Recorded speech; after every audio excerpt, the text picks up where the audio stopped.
नमस्कार दोस्तों, कैसे सारे सब बात ऐसी कि आज हम बहुत सुंदर टॉपिक पर चर्चा करने वाले हैं। सुर ज्ञान कैसे होता है, सुर ज्ञान क्यों जरूरी है, सुर ज्ञान किन किन साजों पर होता है।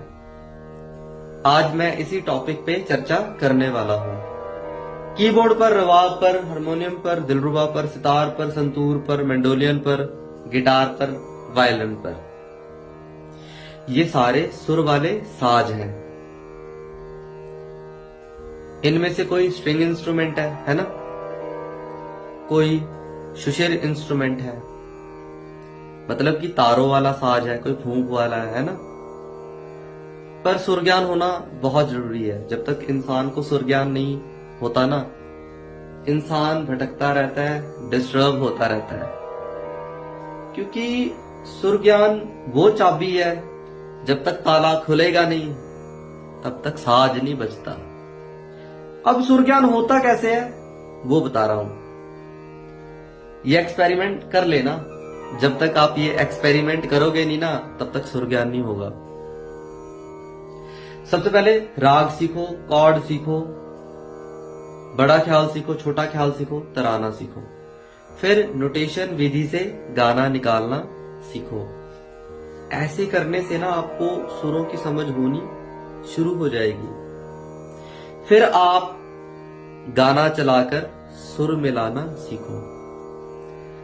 जब आपको गाना निकालना आ जाएगा ना, सुर मिलाकर गाने के साथ गाना मैच कराकर बजाना आ जाएगा, तो समझ लो आपको सुर ज्ञान हो गया। वोकल में सुर ज्ञान होना किसे कहते हैं? तानपुरे के साथ पक्के सुर लगाकर गाना सुर ज्ञान कहलाता है। अब ताल ज्ञान क्यों जरूरी है? तबले पर, तबले वाले को ताल ज्ञान होना बहुत जरूरी है। हर गजल का स्टाइल कुछ अलग होता है, हर गजल किसी ना किसी ताल में गाई होती है। उसकी झलक को पकड़ने की कोशिश करो। कुछ गजलें रूपक में होती है, कुछ गजलें दादरे में होती है, कुछ गजलें दीपचंदी में होती हैं, कुछ गजलें विलंबित कहरवे में होती हैं। सबका स्टाइल अलग है, बस आपको समझकर ताल को फिट करना है।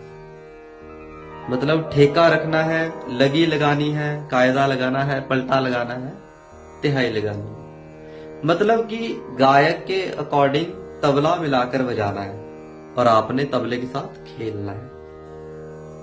सो इतनी सी कोशिश करोगे ना, तो आपको ताल ज्ञान होना शुरू हो जाएगा। ताल ज्ञान होने में क्या क्या होता है? सभी तालों का नॉलेज होना ताल ज्ञान होना कहलाता है। मतलब कि कहरवा ताल, दादरा ताल, तीन ताल, रूपक ताल, दीपचंदी ताल, ये तो मेन ठेके हैं तालों के। इनमें कायदे, पलटे, टुकड़े, परने चलती हैं, रेले चलते हैं। कहरवे में प्रकार चलता है, लग्गी चलती है ना। और जब तक आपको ये सब चीजें लगानी नहीं आएंगी ना, तो आप गजलों के साथ नहीं बजा सकते, रागों के साथ नहीं बजा सकते। मतलब कि आप तबला सोलो भी प्रेजेंट नहीं कर सकते। इसलिए ताल ज्ञान होना बहुत जरूरी है। नगमे के साथ ताल को मिलाकर बजाना भी आना चाहिए। सो आज मैंने इतनी सी कोशिश की है। कहीं कुछ गलत कह हो गया हो तो माफ करना। जाते जाते नमस्कार, थैंक यू, जय हिंद।